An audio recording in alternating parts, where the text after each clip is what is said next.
Mesdames, Messieurs, bonjour, bienvenue sur le plateau d'A-News Workwell.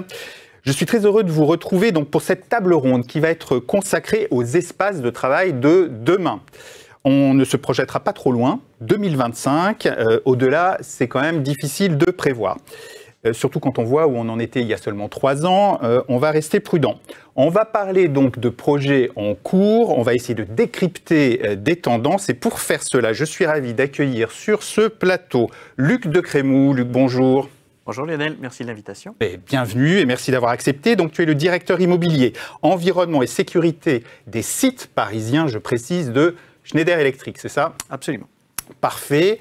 Ghislain Grimm, bonjour Ghislain. Bonjour Lionel. Bonjour à tous. Merci. Voilà, merci de ta présence. Donc tu es associé fondateur du cabinet conseil Work in Progress. Qu'est-ce que vous faites chez Work in Progress?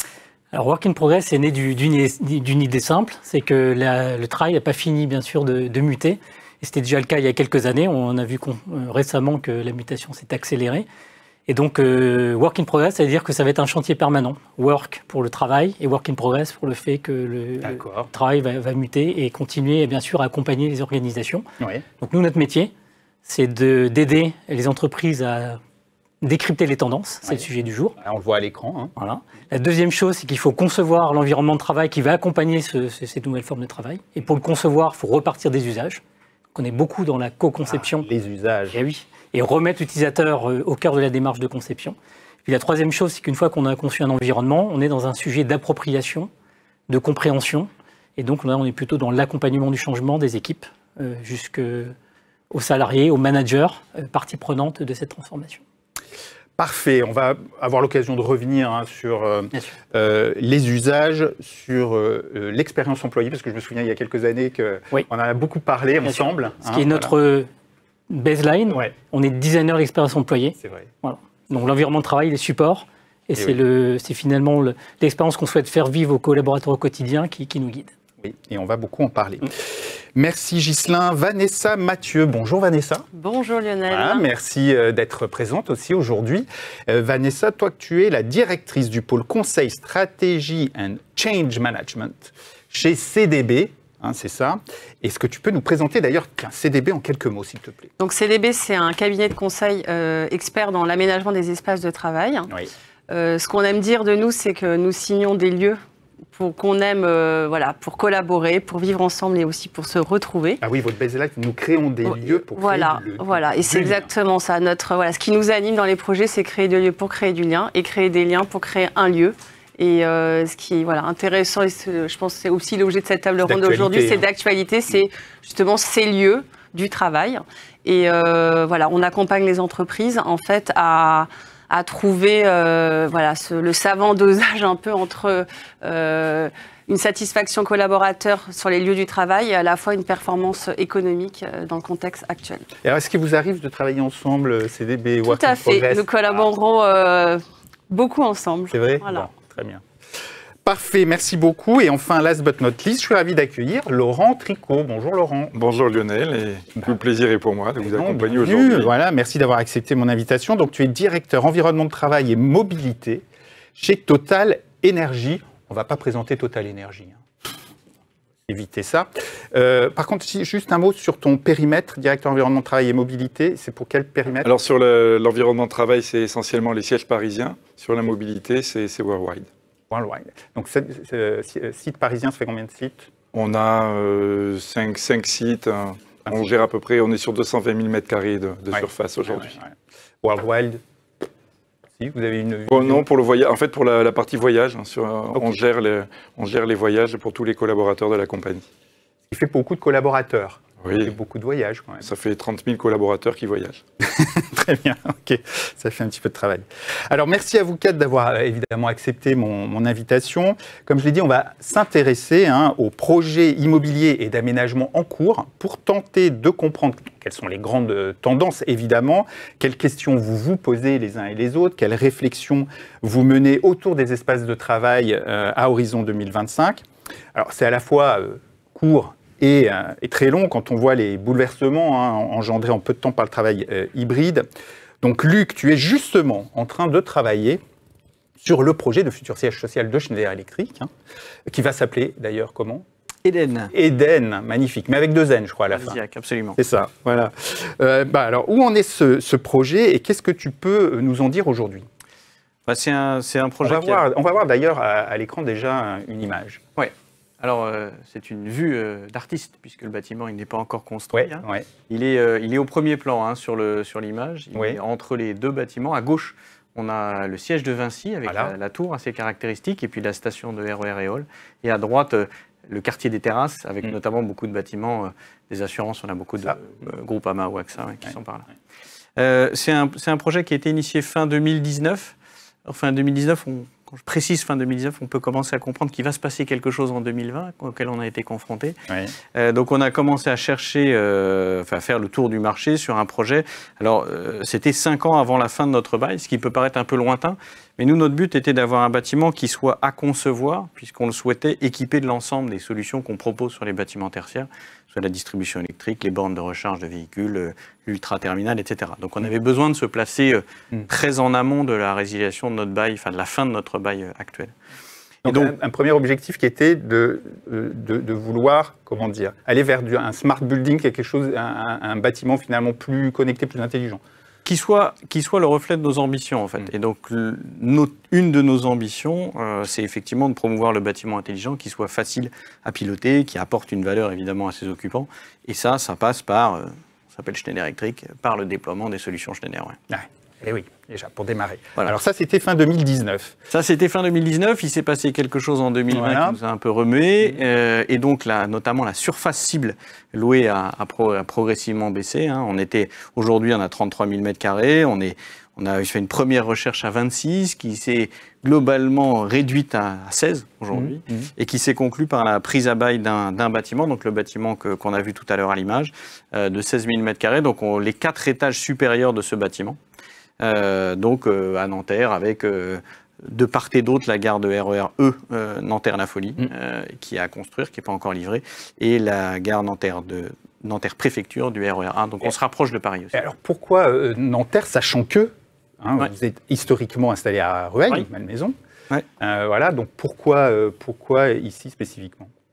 Alors, d'abord, c'était le meilleur projet. Sur un certain nombre d'axes, et notamment sur la perf énergétique, sur l'ambition énergétique qu'on avait. L'accessibilité était un point important, l'accessibilité en transport en commun, puisque ça contribue aussi à l'empreinte carbone. Dans le scope du bilan carbone, on prend en compte aussi les déplacements de ses collaborateurs pour venir. Et puis, un aspect attractivité employeur. On a aujourd'hui une pyramide des âges chez Schneider Electric qui est relativement élevée, donc un renouvellement assez important. Et il était important de se rapprocher de Paris.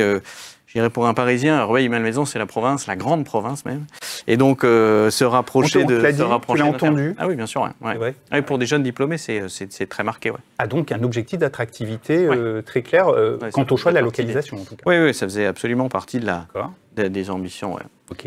Donc, mais la première, je dirais, était quand même cette neutralité carbone, puisqu'on a annoncé, j'ai déjà eu l'occasion d'en parler, une neutralité carbone pour l'ensemble de nos opérations, donc les scopes 1 et 2 du bilan carbone, à 2030, sans compensation. Et donc, ça supposait que notre bâtiment soit lui-même neutre en carbone. Ce que ne peut pas faire notre bâtiment actuel qui est équipé de chaudière gaz, même si on a de la géothermie, ça ne suffisait pas. Et donc on a beaucoup travaillé avec notre bailleur, notre propriétaire déjà, puisqu'on a signé le bail, ICAD, sur le mix énergétique proposé par le bâtiment, qui était au départ 100% raccordé au réseau de chaud et de froid de la Défense. Et donc on a retravaillé avec eux de façon à ce que le bâtiment soit autosuffisant pour 80% de ses usages, via de la géothermie et du photovoltaïque en toiture, et que le solde, les pics finalement, soient assurés par ce réseau, qui lui-même, je tiens à le dire aussi ici, c'est bien un réseau de chaleur, ou un réseau de chaud et de froid. Ça a plein de vertus, c'est mutualisé, etc. etc. Sauf qu'il faut quand même regarder comment ce réseau de chaleur produit son chaud et son froid, et qu'aujourd'hui, il y a plusieurs réseaux de chaleur sur la Défense, et qu'il n'y en a aucun d'entre eux qui est absolument 100% vert. Le mieux étant celui avec qui on a signé, mais qui est à que 60%. Et donc, on a un gros travail à faire avec eux sur l'accélération du verdissement de ces réseaux. Et ça, tu as pu le faire. Vous êtes occupant unique du... Non, on sera occupant majoritaire, une grosse moitié du bâtiment. Et donc, vous avez quand même pu déroger je dirais, au mix énergétique que vous avez proposé. Ça, c'est tout à fait possible. C'est dans la négociation que vous avez Oui, c'est ça. Ça fait partie de la négociation préalable à la signature du bail. C'est toujours plus compliqué à faire une fois que le bail est signé.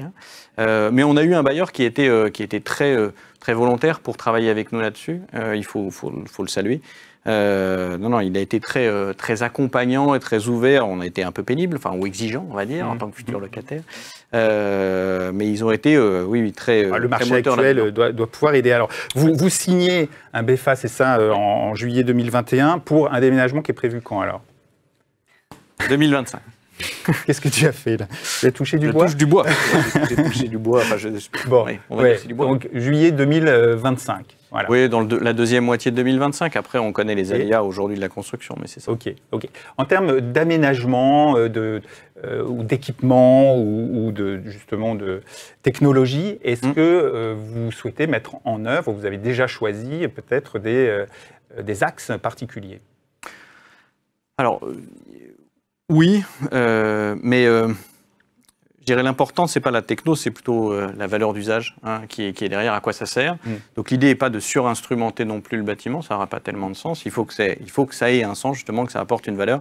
On y reviendra peut-être un peu plus tard, mais le digital, ou les technologies, on va dire, et l'instrumentation du smart building vont apporter plusieurs valeurs, que ce soit à l'occupant, le collaborateur Schneider Electric qui viendra sur site, comme à son exploitant, on va dire, ou à mon équipe et moi-même. Donc c'est là où il faut trouver le bon curseur, mais c'est sûr que ce bâtiment, au même titre qu'il doit être l'illustration de notre ambition en matière de neutralité carbone, il doit être aussi le reflet de notre ambition en matière d'un bâtiment intelligent, autosuffisant, bien piloté, efficient, il ne consomme que ce dont il a besoin.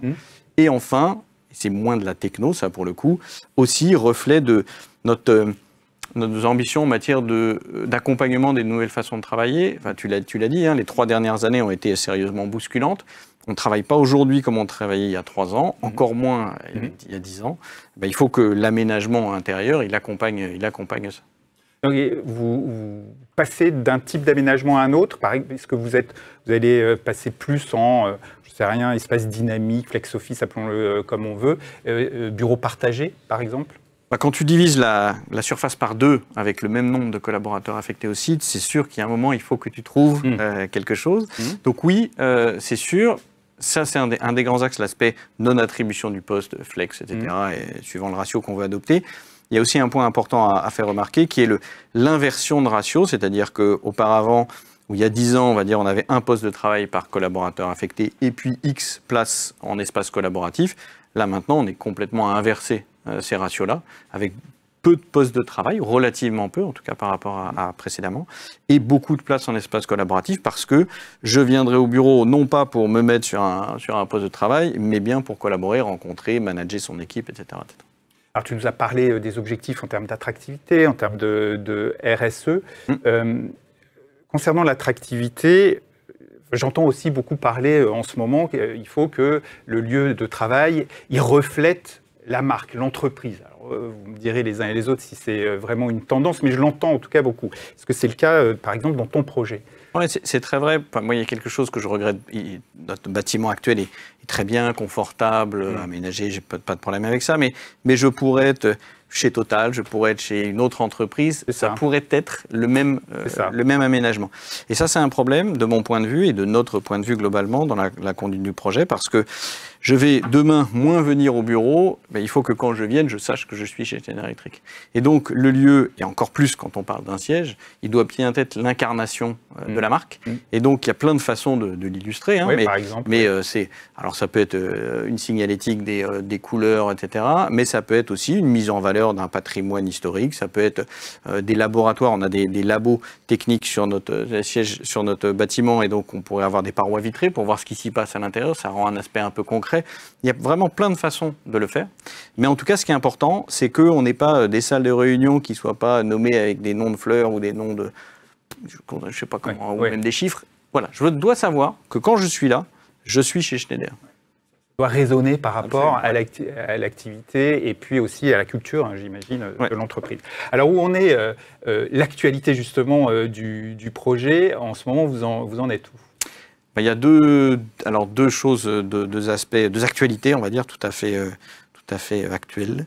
La première, c'est que pour accompagner aussi ces nouveaux modes de travail, on teste depuis maintenant un peu plus de 9 mois des espaces de coworking qui vont, alors, vous pourriez me dire ça n'a aucun lien, sauf que si, c'est qu'aujourd'hui on a une dissémination des lieux de travail et pour les collaborateurs qui ne disposent pas d'un domicile qui leur permette de faire correctement du télétravail, on va proposer l'accès à une marketplace d'espaces de coworking qui permet que le collaborateur qui habite Cergy, qui habite Paris 7, qui habite ou l'approche banlieue, puisse avoir accès à un lieu proche de chez lui et comme ça avoir la possibilité de gagner du temps de trajet en fait et de travailler néanmoins dans un espace professionnel, on va dire. Okay. Ce qui est plus compliqué avec le chat qui passe sur les genoux, les enfants qui peuvent crier, la garde à domicile, bref.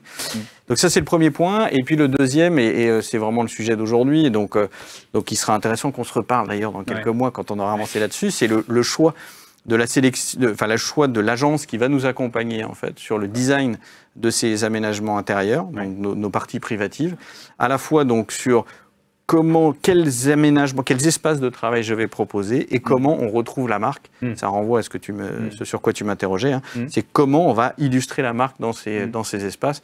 Et donc ça va être cette sélection va aboutir là d'ici sans doute deux mois. De façon à ce qu'on puisse lancer vraiment ces travaux-là et avoir une première vue d'ici la fin de l'année. Ces phases de test, hein, de pilotage en amont, de recherche des usages aussi, c'est beaucoup développé.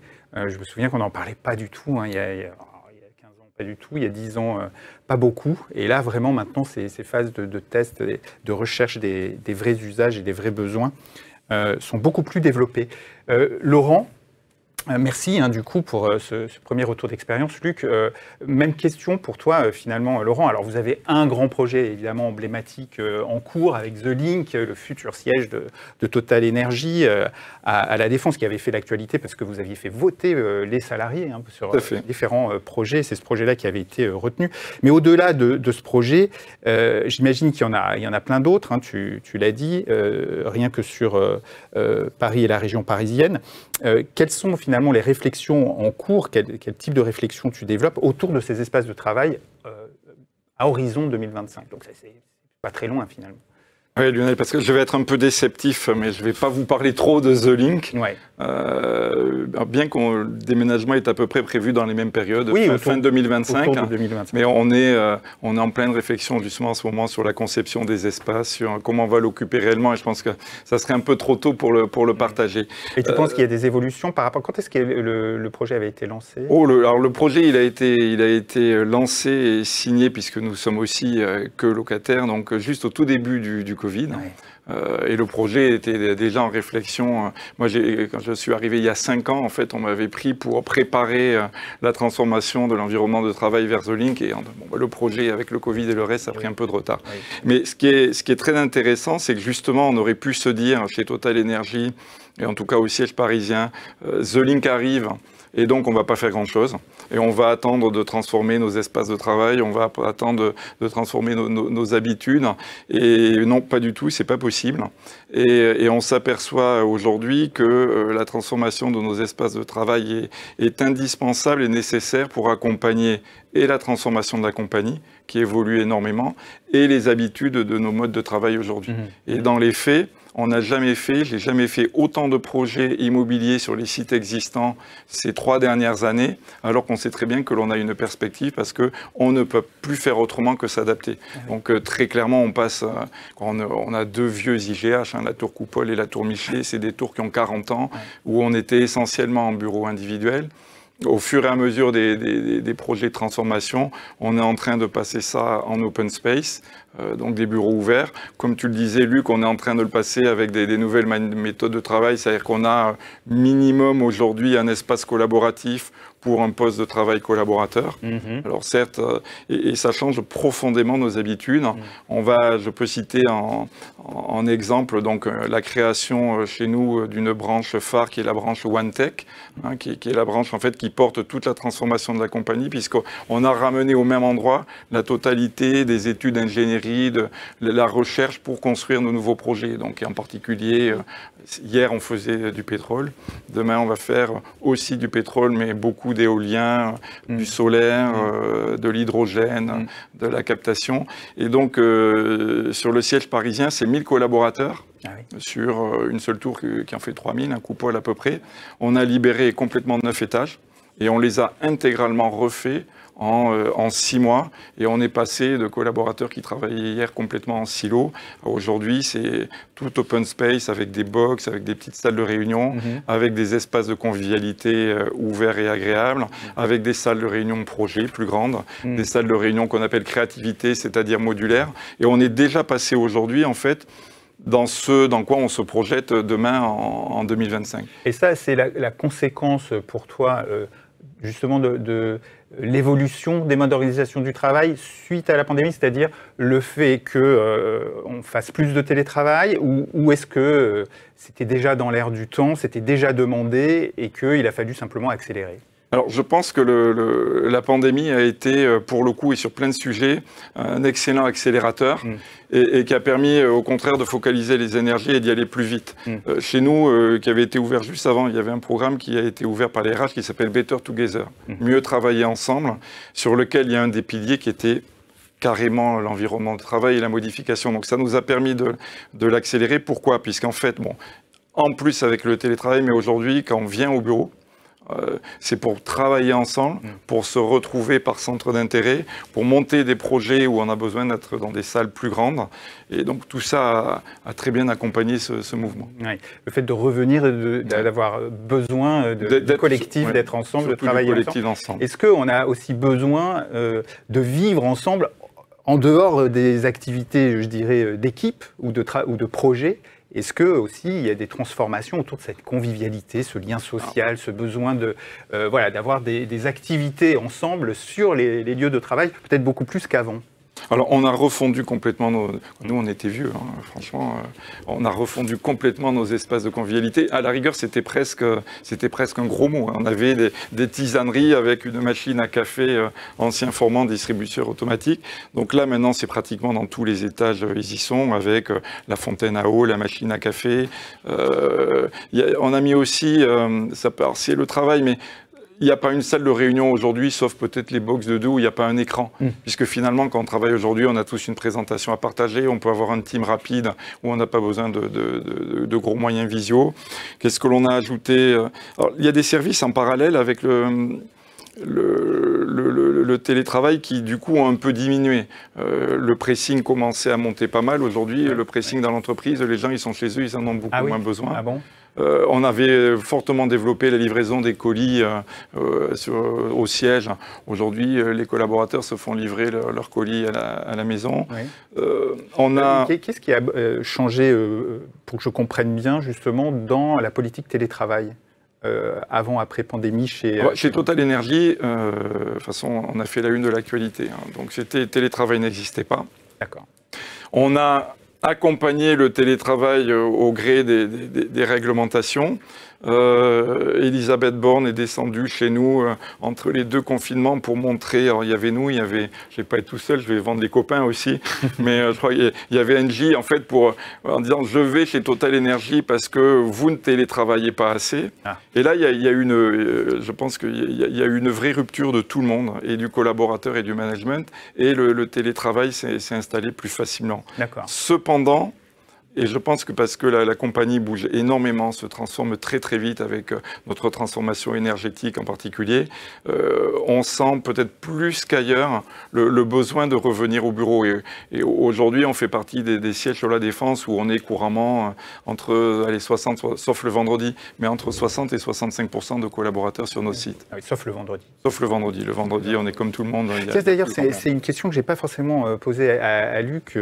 Poserai après, mais que je te pose, est-ce que du coup tu as des objectifs, vous êtes fixé des objectifs justement sur le taux de présence? Est-ce qu'il faut que les collaborateurs soient présents, plus présents? Est-ce que vous avez un niveau de présence que vous visez? La règle générale, mais elle n'est pas écrite, la règle générale, en gros, c'est aujourd'hui chez nous, c'est 2 jours de télétravail par semaine. Dans les faits, chaque entité et chaque manager s'organise comme il le souhaite. Donc pas d'objectif particulier? Non. Voilà. Le vendredi, tu disais, c'est un constat. Voilà. C'est un constat, c'est plus calme. Dans les faits, c'est plus calme. Voilà. Et du coup, est-ce que tu imagines à terme prendre des mesures particulières le vendredi? Alors moi, je ne prendrai pas de mesures particulières. Non, c'est...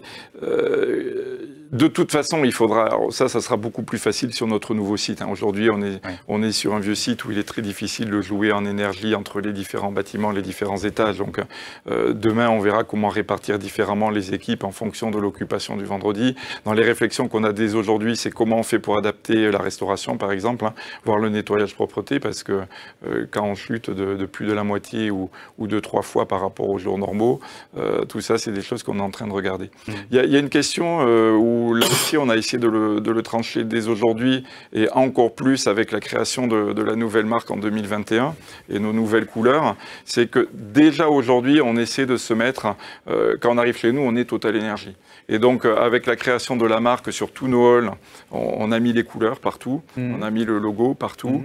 Dans les étages, en particulier la branche OneTech, et de plus en plus, dès qu'on refait des étages, on essaie de recréer en colorimétrie ce qu'on appelle le chemin des énergies. C'est notre logo qui part du... je sais plus, en tout cas du rouge au bleu en passant par toutes les couleurs. Vert, ouais. Et donc on essaie de faire en sorte que sur chaque étage, on retrouve la totalité de ce chemin de couleurs. Ouais. Donc ça devient de plus en plus un marqueur. Et ce que l'on a fait aussi sur les espaces de convivialité, toutes nos cafétérias, on les a transformées en ce qu'on appelle boutique bonjour. C'est ce que l'on retrouve aujourd'hui sur nos stations-service. Ouais. Et donc, tous nos points maintenant de boutique ou café bonjour ou cafétéria sont aux couleurs. Ça rejoint ce qu'expliquait Luc sur cette nécessité de personnaliser les espaces à la marque et aux valeurs. Et ça sera valable. Aujourd'hui, on travaille complètement là-dessus aussi pour The Link. Avec The Link, une dimension pour les visiteurs. Comment on fait en fait pour que demain, les visiteurs qui viennent sur le site s'identifient tout de suite. C'est le siège de Total Energy, en plus des collaborateurs. Ouais. Autre question dernière sur ces aménagements. Est-ce que vous allez jusqu'au partage de postes, ce fameux flex office avec postes partagés? Est-ce que vous imaginez du coworking ou du corpo-working? Est-ce que vous imaginez ouvrir aussi peut-être un certain nombre de, je sais pas, d'espaces, comme on le voit de plus en plus dans les immeubles, d'ouvrir un certain nombre d'espaces ou de services, j'en sais rien, à la population locale par exemple? Aujourd'hui, en ce qui nous concerne, on n'a pas encore statué sur le flex office. Donc pour l'instant, on est en mode open space et entre guillemets un poste de travail par collaborateur. Le poste de travail qui est loin d'être complètement occupé, quand même à 65%. Donc tout ça, c'est des réflexions en cours. C'est un peu tôt pour donner les résultats. On est quand même beaucoup. Alors en plus avec le nouveau projet. Le nouveau projet, c'est vraiment ramener la totalité des entités de tous nos sièges parisiens, voire même un peu plus que ce que l'on est aujourd'hui, sur un seul site. Donc, du coup, on n'est pas trop à étudier des notions de coworking ou d'espaces accessibles ailleurs sur la région parisienne, puisque là, la volonté, c'est clairement... On amène tout le monde, on passe de 220 000 m², on ne passe pas à 100 ou 80, on garde 150 000 m² dans The Link demain. Très bien, merci beaucoup Luc. Vanessa, du coup, Luc et Laurent, juste avant, une petite question donc, que j'ai posée à Luc, pas du tout. À Laurent. Voilà, Luc, sur les objectifs. Voilà, sur les objectifs de présence sur le site Occupation. Non, il n'y a pas d'objectif chiffré. On a effectivement comme ambition de donner envie de revenir sur nos sites, ça c'est vrai. Notre accord de télétravail, sa dernière renégociation qui date de l'année dernière, permet pour ceux qui le souhaitent de faire jusqu'à 2 jours et demi en fait, par semaine de télétravail. Après, le collaborateur qui souhaite venir 5 jours par semaine sur le site, il le peut. On a des taux d'occupation qui sont un peu plus faibles. On est plutôt à 50% globalement sur toute la semaine. Et puis le vendredi, on tombe à 25%. Mais non, il n'y a pas de... on ne dit pas, Luc, tu dois arriver à 1300 ou 1400 personnes. C'est pas le sujet. Enfin, ça serait un peu bizarre de raisonner comme ça. En revanche, dire j'apporte... Ghislain a parlé d'expérience. Effectivement, j'apporte une expérience aux collaborateurs. Et donc, ils vont revenir. En gros, c'est que je souhaite que le collaborateur il se dise le matin en se levant, aujourd'hui, je vais au bureau, chouette. Et qu'il en ressorte, demain, je reviens. Donc c'est ça le but. Après, le chiffré n'aurait pas vraiment de sens et ça pourrait être, de mon point de vue, assez artificiel. Ouais. Compris. Vanessa, donc Luc et Laurent viennent de présenter des réflexions en cours.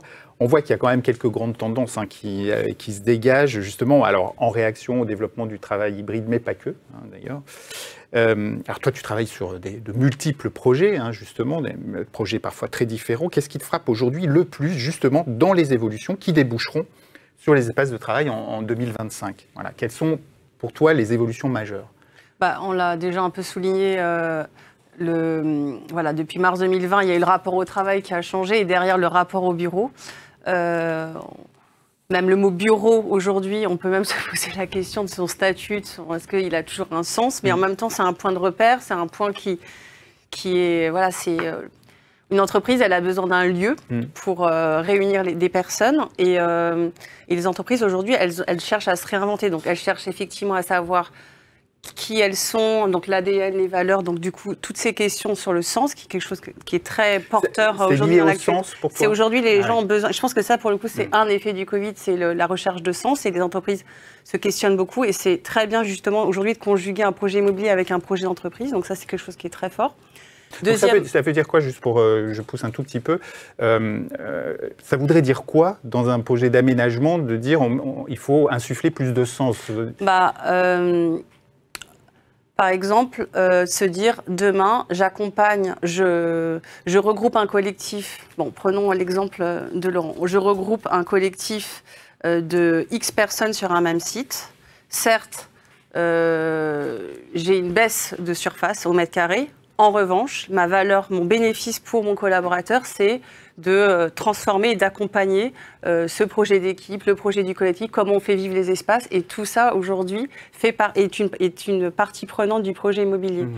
Je pense qu'avant le Covid, le projet immobilier, il était déconnecté des projets RH ou des projets d'entreprise. Aujourd'hui, c'est un tout. Et en fait, justement, c'est ce 360 qui, je trouve, est une grande richesse pour nous qui sommes des acteurs aujourd'hui de l'immobilier. Parce que ce marché, il est en train d'évoluer. Dans un monde qui change très vite, mais je trouve que les trois mots-clés, on va dire, du moment, c'est de se dire, l'entreprise, elle veut prouver son unicité, donc être unique, ADN, valeur, donc on va dire ces éléments de langage, pour être attractive, et aussi pour fidéliser, parce qu'il y a recruter des talents, puis à fidéliser. Deuxième mot-clé du moment, c'est flexibilité, réversibilité, usage, et je trouve qu'il faut surtout ne pas avoir de dogme en 2023, parce que personne ne peut prédire ce qui va se passer en 2025. En revanche, la flexibilité, il faut créer des outils capables de pouvoir évoluer. Par exemple, si on prend concrètement aujourd'hui un plateau d'aménagement de 100 personnes, on va dire on prend une équipe de 100 personnes, la moyenne c'est 60-70 postes, on pourra toujours débattre du taux. Ce chiffre, en fait, c'est pas important. Ouais. En revanche, c'est le nombre de places de position, et tu l'as dit, au global. Et en fait, il faut que ce plateau puisse accueillir une croissance ou une décroissance que personne ne pourra imaginer dans 2 ans. Et donc, en fait, il faut créer des plateaux capables d'évoluer. C'est ça qui est, je trouve, la flexibilité. La flexibilité d'usage. Et donc, c'est ça qu'on doit, du coup, nous, aménageurs. Et donc, ça veut dire quoi? Ça veut dire qu'il faut réfléchir ces aménagements comme étant très modulables, c'est-à-dire qu'ils puissent changer facilement, donc ça veut dire ne plus rien mettre qui soit fixe, quoi, grosso modo. Voilà, c'est ça. Après, il y a des capacités en termes d'équipements digitaux. Ce qui est important, en fait, c'est surtout de se dire qu'il faut surtout aussi concevoir en fait un espace de travail. Moi, je dis souvent que c'est pas mettre des postes et mettre de la cloison et de la moquette. En fait, tout ça, on va dire. Ça, c'était le monde d'avant. En fait, concevoir un espace de travail, c'est inventer la vie qui va avec. Et je pense que c'est tout ça qui est très compliqué pour nous. On doit inventer et essayer de l'imaginer. Et c'est un travail au quotidien qui est très pédagogique parce qu'en fait, on doit expliquer, au-delà d'un espace, on explique le temps passé qu'on occupe ces espaces. Finalement, ce temps passé, il est différent entre un lundi et un vendredi. Il va être différent entre 2022 et 2023, entre une équipe et une autre.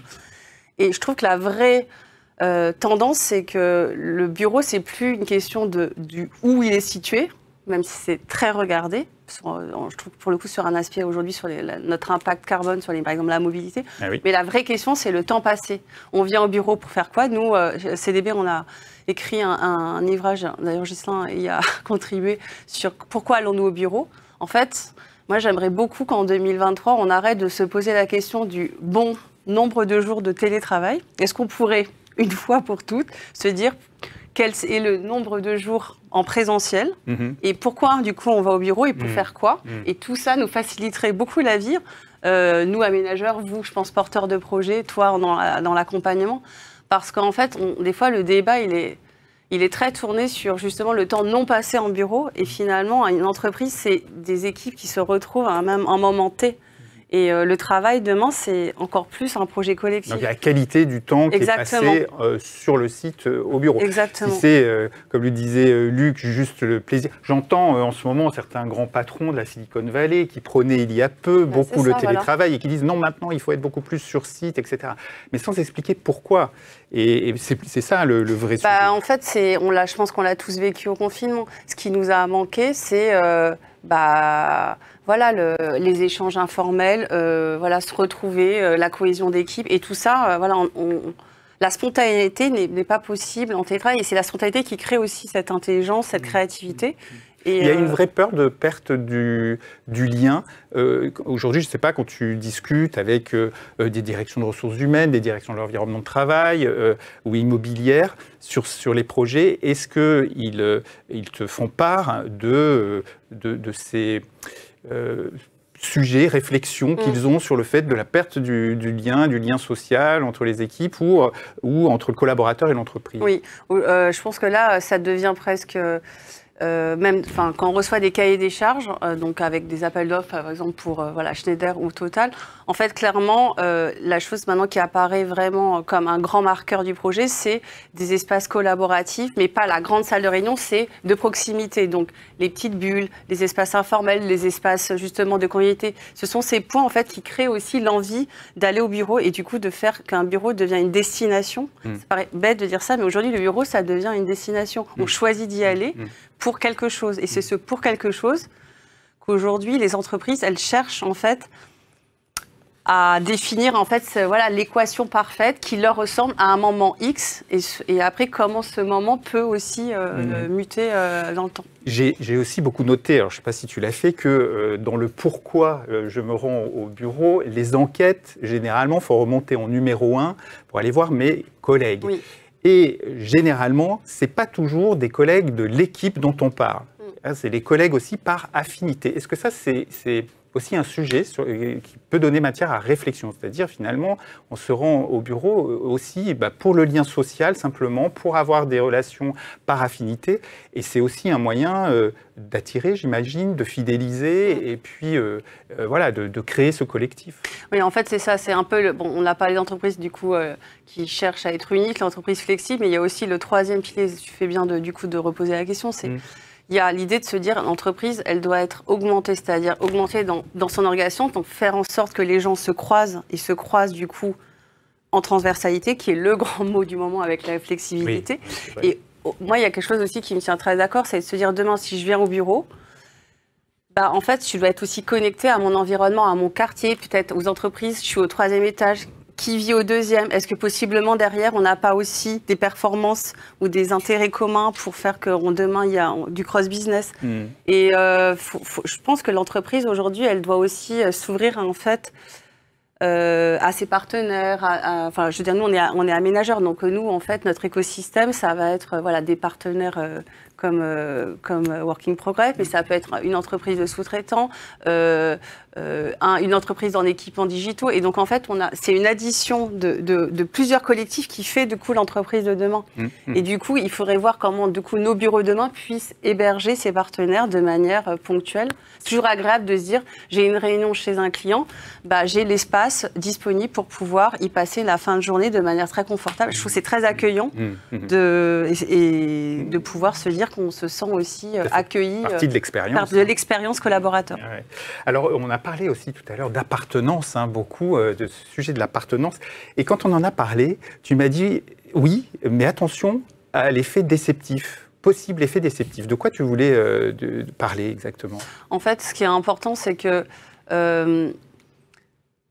les gens, enfin les collaborateurs, voilà, je suis collaborateur dans une entreprise, on me dit voilà, dans 2 ans, dans 3 ans, tu vas déménager, tu vas déménager et surtout tu vas emménager. Parce que les gens regardent d'abord le mot déménagement avant le mot emménagement. Donc, je trouve que ce qui est important, et ça fait aujourd'hui partie de la méthodologie des projets dans l'aménagement tertiaire, c'est de se dire, cette conduite du changement, elle doit se faire très tôt pour justement, pas à pas, c'est un peu l'histoire de la métaphore du petit poussé, pas à pas, faire en sorte que quand les gens arrivent, il n'y ait pas ce sentiment de dire « Ah oui, moi j'avais imaginé ça sur une vue 3D », c'est de les accompagner et de c'est au-delà de la co-construction, c'est de leur montrer le projet qui se fait au fur et à mesure, comme ça, le moment où ça arrive, en fait, c'est déjà une évidence. Et aujourd'hui, je trouve qu'il y a une grande richesse aujourd'hui dans la manière dont sont montées les réflexions et les cahiers des charges, c'est que justement,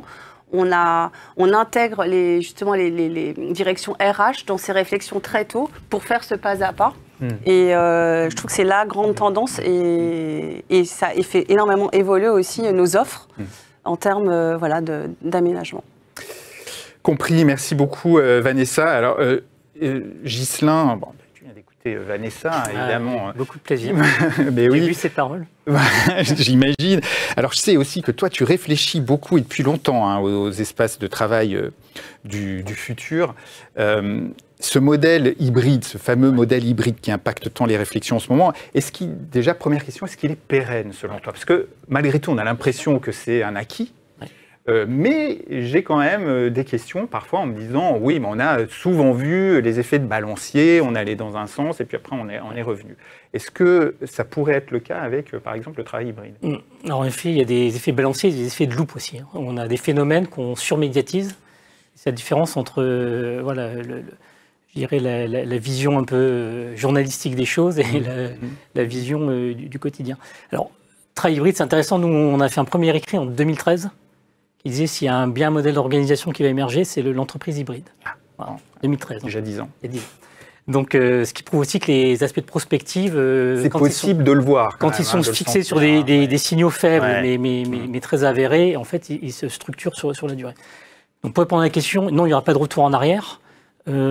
Parce qu'on a vécu tout ce questionnement, surtout en sortie de confinement, avec ces effets balanciers. Il y a eu plein d'injonctions, du retour massif au bureau, ou à l'inverse, tous start-upers, indépendants et full remote, c'est-à-dire 5 jours par semaine en dehors du bureau. À chaque fois qu'il y a eu ces injonctions, il y a eu des réactions fortes du corps social. On peut prendre l'exemple, tu parlais des GAFA chez Apple, qui n'a jamais communiqué sur ce qui se passait vraiment à l'intérieur. C'est une entreprise très, très secrète et pour la première fois, il y a eu une pétition et je dirais le barrage a un peu cédé, puisque les salariés ont réagi en disant non, on ne reviendra pas massivement au bureau, il faut qu'on reste dans cet équilibre. Et à l'inverse, c'est pour ça que je parlais du temps médiatique, le fait de dire on est tous 5 jours par semaine à l'autre bout du monde, maintenant on peut télétravailler en étant au Baléares pour une entreprise française, donc ça c'est des épiphénomènes. Ça peut exister. Ouais, ou partir en région, tout le monde a la grande migration vers les régions. L'exode parisienne qu'on a annoncé, elle ne s'est pas passée, si on regarde les statistiques. Il y a toujours un solde migratoire positif vers la région parisienne, comme dans tous les grands centres urbains. Ça ne veut pas dire qu'on ne connaît pas les uns et les autres des gens qui ont fait des choix différents. Peut-être des migrations à l'intérieur, peut-être. C'est-à-dire certains qui ont quitté peut-être le centre pour aller... oui, mais qui s'expliquent souvent plutôt par des phénomènes macroéconomiques. C'est un petit peu comme aussi la grande démission ou autre. Quand il va y avoir une tension sur l'emploi ou quand on va voir que il y a par exemple en ce moment des départs massifs annoncés chez les GAFA, c'est sûr que tout le monde revisite un petit peu ce qu'il pense. Et la Fondation Jean Jaurès a fait une étude importante avec l'IFOP en 2023 pour se replacer sur l'évolution du travail en France depuis une trentaine d'années. Oui. Et c'est là où on voit quand même que les choses sont assez structurées. Et par exemple, en effet, si la grande démission, on peut un peu en parler en France, il n'y a pas eu tout de passage à l'acte. C'est pas du tout dans les proportions de ce que vivent les États-Unis. Il y a une explication à ça d'ailleurs? Oui, parce que c'est de nouveau un phénomène plutôt macroéconomique ou de droit du travail, où il y a des dynamiques d'emploi et de redistribution permanente de l'emploi aux États-Unis qui existaient déjà et qui s'est simplement accéléré et qui ne se produira pas parce qu'on n'a pas ce modèle-là. L'autre chose aussi, c'est que quand on interroge les gens, oui, il y a un désengagement qui est plus fort. Mais c'est le rapport au travail. Et dès, je dirais, les années 2007, avec Sarkozy qui disait travailler plus pour gagner plus, on était à la fin déjà de ce qui est plutôt l'héritage des boomers. Et on changeait déjà de paradigme. C'est pas, et c'est quoi le changement de paradigme? C'est qu'on a un rapport au travail qui est dans l'équilibre. Donc on va mettre, par exemple, à la question est-ce que le travail est important ou très important? Ce qui a chuté, c'est le très important. Oui. Par contre, l'important, il est toujours stable. Ouais. Et pour la majorité en fait des salariés, le travail est important. Et ce qui est devenu important aussi, c'est l'équilibre vie privée. Et pourquoi il est très important? C'est-à-dire pourquoi il n'est pas central dans ma vie? C'est parce qu'il est important comme la famille, les amis et l'équilibre, la santé au travail et la santé en général. Donc on est dans cette période de fort équilibre. Donc pour répondre à ça, donc pas de retour en arrière. 76% des cadres, nous on travaille essentiellement pour des grandes organisations. On a accompagné un quart des sièges sociaux du CAC 40. Donc dans ces grandes organisations, 76% des gens pratiquent le télétravail, c'est 2 jours par semaine. Ouais. Dans le système. Après c'est vrai qu'on voit les pratiques, elles peuvent être même plutôt plus. Ouais. Si on leur demande est-ce qu'on revient en arrière, du point de vue du salarié, 80% disent non, c'est le modèle. Après, quand on les interroge sur l'efficience et quand on interroge les dirigeants, le constat est quand même assez sévère. C'est globalement, on le pratique, mais on n'est pas tous tout à fait satisfaits de comment ça fonctionne. C'est-à-dire que je dirais que le modèle n'est pas très stable. Est-ce qu'on est très clair sur les dynamiques de travail? Comment est-ce qu'on se retrouve ensemble? Est-ce qu'on laisse faire un peu la nature ou est-ce que finalement on est d'accord sur quand est-ce qu'on se retrouve, pour faire quoi? Encore un peu le flou, c'est ça? Tout ça est un peu flou. D'accord. Okay. Donc ça rend un peu les dirigeants malheureux, d'où leurs injonctions, mais qui ne sont pas entendues.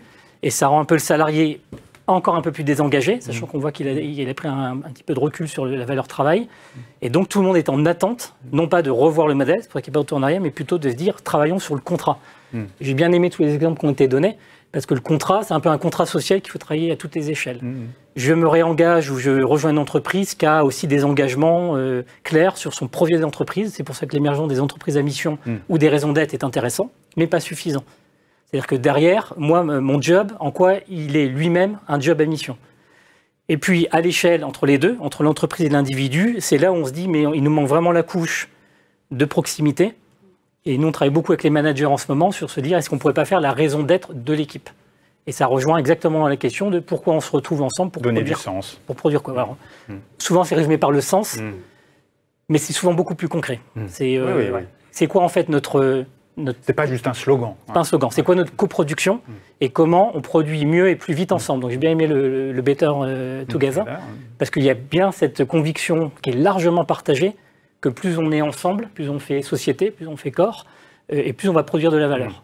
Mais naturellement, si on m'incite pas à ça, et si on me laisse réfléchir, c'est intéressant l'exemple qu'on prenait, le matin je suis là, si j'ai le choix de venir, pas venir, j'ai peut-être une organisation familiale qui a rendu le début de journée difficile, et que j'ai pas de vraie raison d'aller au bureau, je vais un peu dire, je verrai plus tard. Si j'ai un rendez-vous dans lequel on va créer de la valeur, il est évident que je suis motivé à y aller et tout le monde se remet dans une dynamique forte. Et on est exactement dans ce point de passage.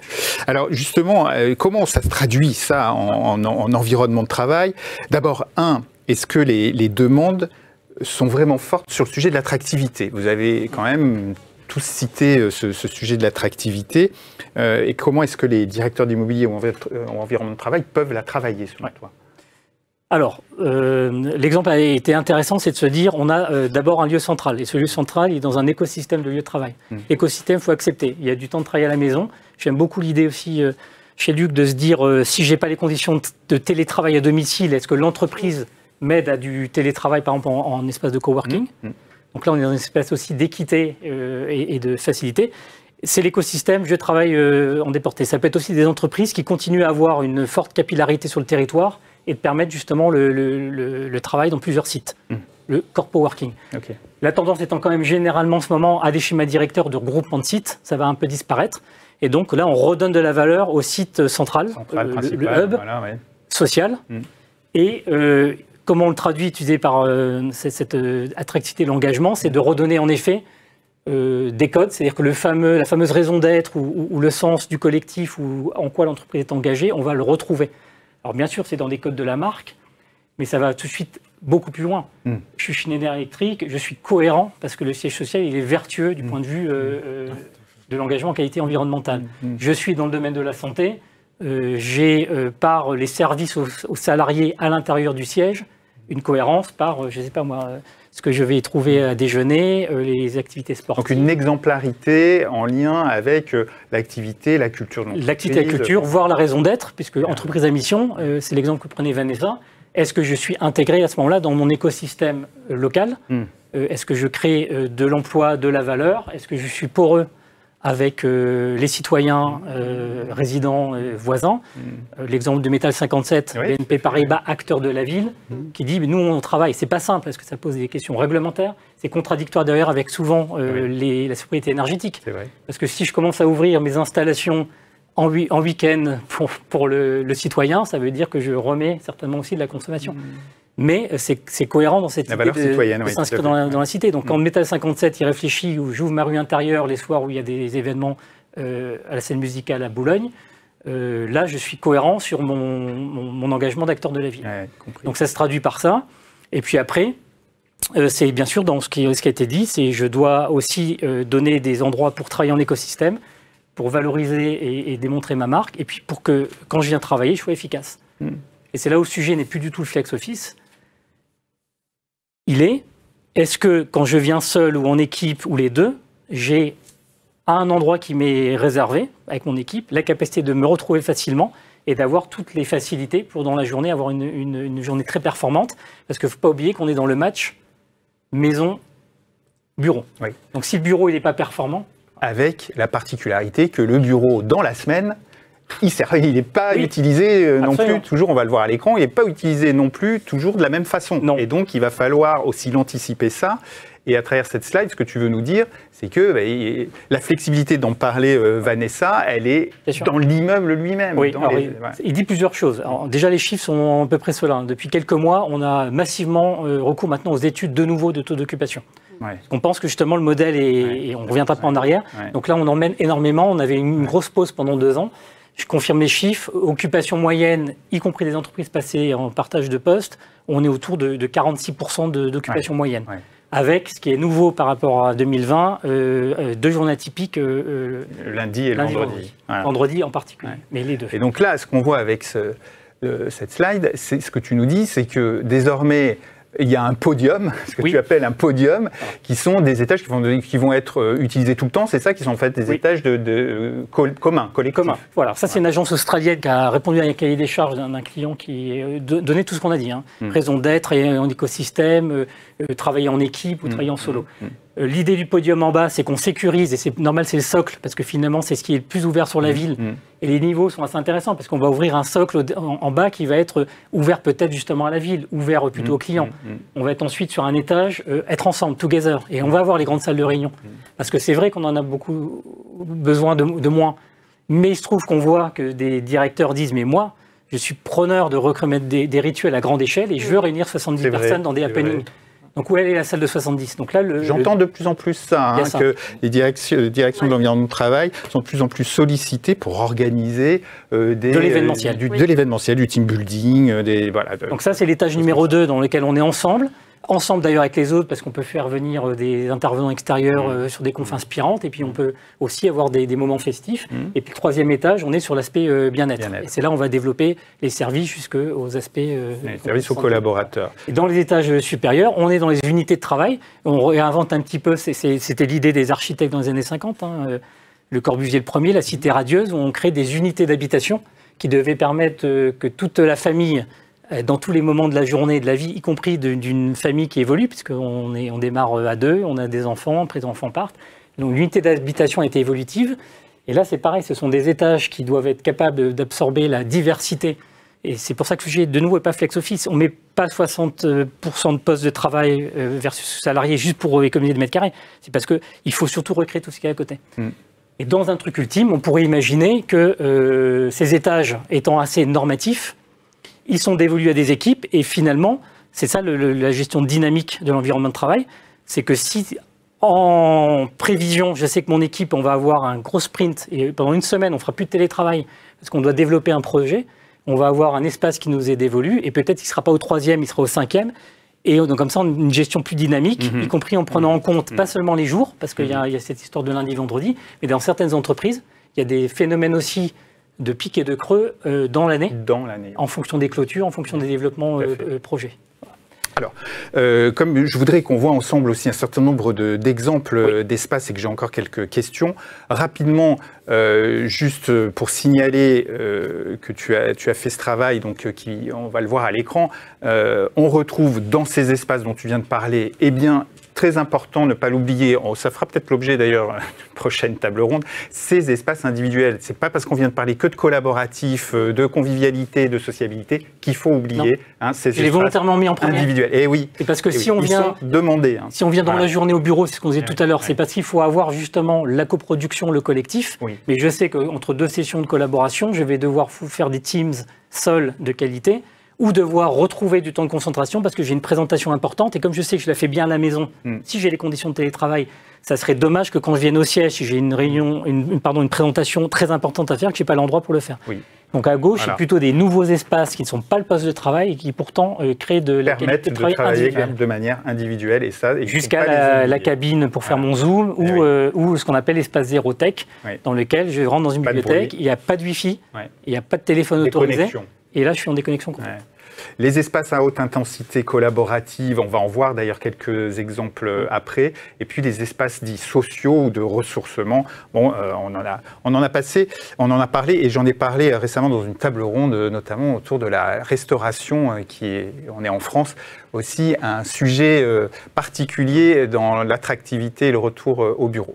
Mais je voulais qu'on voit ensemble quelques exemples.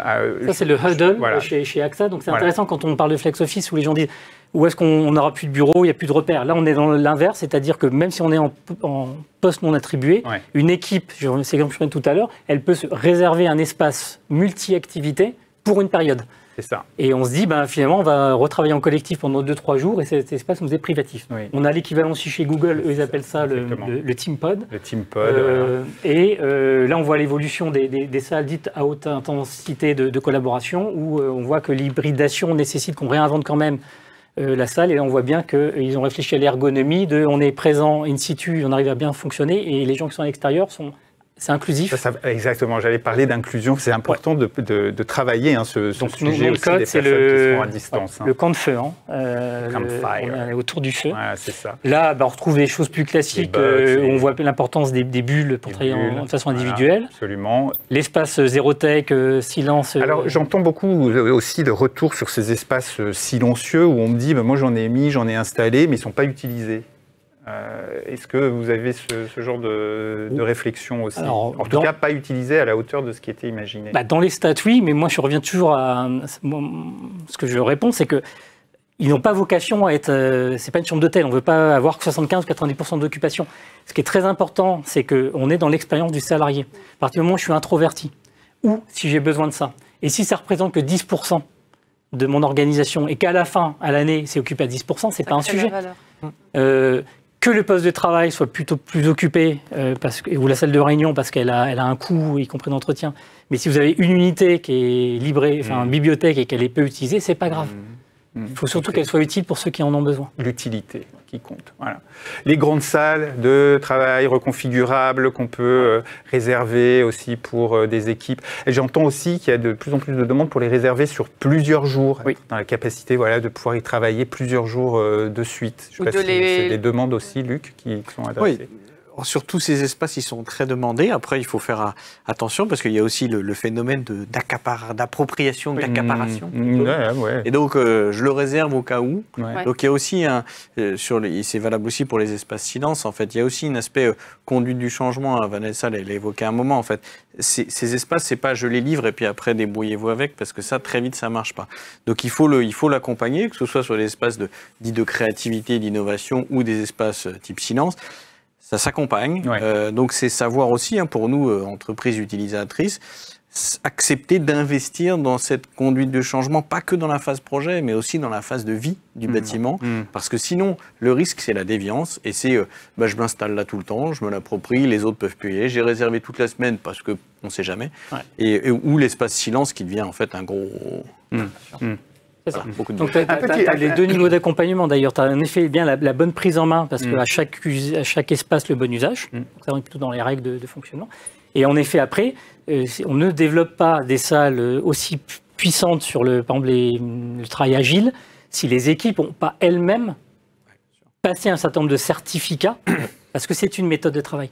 La méthode agile ou les méthodes créatives, je prends le design thinking, c'est pas la peine de faire un design hub. C'est le cas chez Thales, où un magnifique design center, parce que les équipes sont d'abord passées par revisiter leur mode de développement de projet en design thinking. Et donc l'outil vient au support à la méthode et pas l'inverse. Et c'est là où on évite, en effet, je squatte parce que je trouve ça sympa et que c'est particulièrement technologique. Non, j'utilise parce que c'est un outil de travail à haute performance.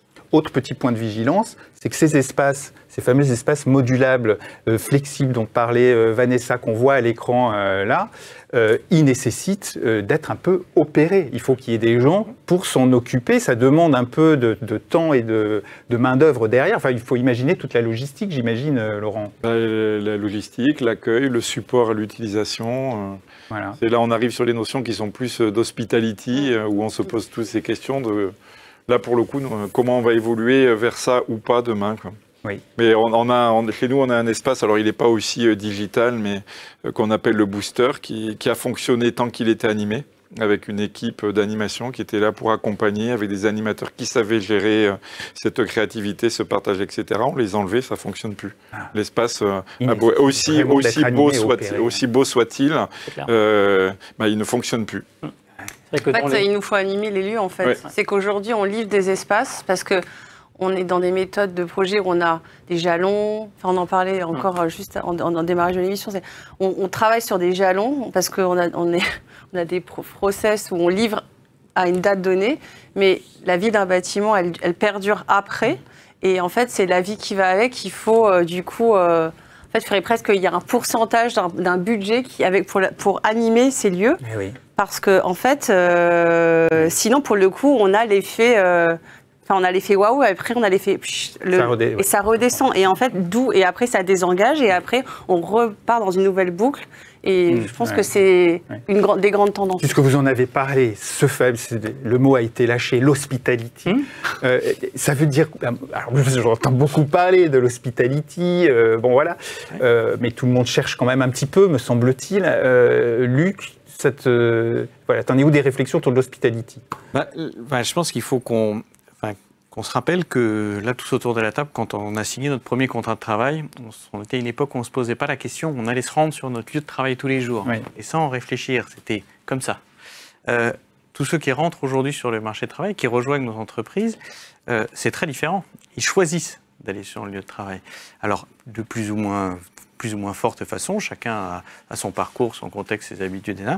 Mais donc on a ça. Donc on a effectivement cette notion, on retrouve ce qu'évoquait Ghislain tout à l'heure dans l'expérience. Et il faut que, effectivement, en termes d'hospitality management, de relation finalement avec son lieu de travail, on soit très proche d'une hôtellerie de luxe. Ça ne veut pas dire que je suis à l'entière disposition de mes résidents. Ça veut dire que dans mon ambition et celle de mon équipe, on doit apporter la meilleure expérience possible pour le collaborateur. Tu appelles même ça la haute qualité d'expérience. J'ai vu sur une slide qu'on va passer à l'écran. C'est amusant avec le HQE qu'on connaît tous, énergétique, mais c'est l'expérience. Le collaborateur, il sera satisfait et donc derrière, il sera sans doute plus productif, ou on peut l'espérer qu'il soit plus productif pour l'entreprise. C'est pas juste pour se faire plaisir. Je t'ai apporté, tu as de la crème brûlée ce midi ou tu as un robinet en or dans les sanitaires. Non, c'est pas ça. C'est qu'il soit satisfait pour qu'il soit plus productif pour l'entreprise. Et ça, c'est un des blocs de l'évolution de directeur d'environnement de travail. Le deuxième étant, j'aime beaucoup chez Vanessa, le créateur de lieux pour créer du lien, c'est ça, j'ai bien dit. Parce qu'aujourd'hui, je viens au bureau, je crois que c'est toi Lionel qui l'a dit, je viens pour voir mes collègues directs, mais aussi les autres, parce que j'ai besoin de liens sociaux. Et donc le directeur de l'environnement de travail, il doit être casquette hospitality management, 2 community management. Effectivement, on va s'attendre à ce que l'entreprise, elle organise des événements, elle organise des points de rencontre aussi, c'est pas forcément que des événements, mais des occasions de rencontre. Et ça aussi, c'est penser l'aménagement de travail sur ça, créer des nœuds de croisement, créer des instants de rencontre. Et ça, c'est pour le coup très nouveau dans nos métiers, où si je veux caricaturer, il fallait que ce soit propre, qu'il y ait du chaud, du froid, et qu'éventuellement le Wi-Fi fonctionne. Il y a beaucoup de techniques, et là finalement on entre aussi sur la relation humaine, et puis sur les collectifs et les communautés, au-delà même des collectifs, de l'animation. Voire même les métiers de demain de l'immobilier. Et oui, carrément. On termine juste très rapidement avec quelques espaces qu'on va voir à l'écran qui sont plus des espaces de bien-être, indispensables désormais. Avec donc on a vu l'espace de yoga ou la salle de sport, les fameuses terrasses. Voilà. Ça, c'est devenu un incontournable. C'est un incontournable. L'accès aux extérieurs. On est d'accord. Ce qui n'est pas toujours facile quand on est dans un IGH à Défense, n'est-ce pas, Laurent? The Link s'appelle The Link parce qu'il y a des passerelles entre les deux tours et qui seront ces lieux-là, y compris ouverts sur l'extérieur. Et c'est la signature du projet. Et de trouver des solutions. Et il y a même donc des entreprises, j'en vois, qui peuvent avoir carrément des salles de sport et qui permettent aussi d'animer, par exemple, des collectifs de cette manière-là, tout simplement à travers des sports collectifs. On est à Chicago. Là, on est à Chicago. Et une salle de basket avec vue sur la ville. On en trouve aussi, alors c'est moins glam que Chicago, on en trouve aussi à Gonesse, chez Manutan, si vous voulez. Si vous voulez, ils ont aussi une très belle salle de sport et ça leur permet justement d'animer comme ça des collectifs autour du sport. Alors j'avais des tas de sujets encore à voir avec vous, mais on arrive au bout du temps imparti. Je voulais qu'on parle de Smart Workspace, de métaverse. Ah oui, ce fameux le métaverse. C'est quoi? C'est pchit. Alors, en sens de mots, de buzzword, oui. La vague est passée, puisqu'il y a eu ChatGPT qui a repris... C'est vrai, en ce moment, c'est ChatGPT. Donc, si on regarde les recherches des mots sur Google, puisqu'on suit ça, oui, les métavers, ça a eu une très grosse vague et c'est tout retombé. Après, il ne faut pas le résumer à la recherche ou au buzz médiatique, on en vient à ce qu'on disait. Ça reste un sujet de fond. Il rejoint surtout la réalité virtuelle qui s'ancre vraiment fortement, notamment dans notre secteur de l'immobilier. Et ChatGPT, c'est l'intelligence artificielle. Donc tout ça va se combiner. Et on a tort d'ailleurs de réfléchir toutes ces technologies en silo. On sait que tout ça va converger, mais ça n'existera, et c'est pour ça que ça a du mal à décoller, ça n'existera que parce qu'il y a encore de nouveau une valeur d'usage. Donc je pense qu'on n'a pas encore trouvé le bénéfice pour l'entreprise, l'organisation, le manager et le salarié pour que ça crante vraiment. Donc c'est comme l'espace.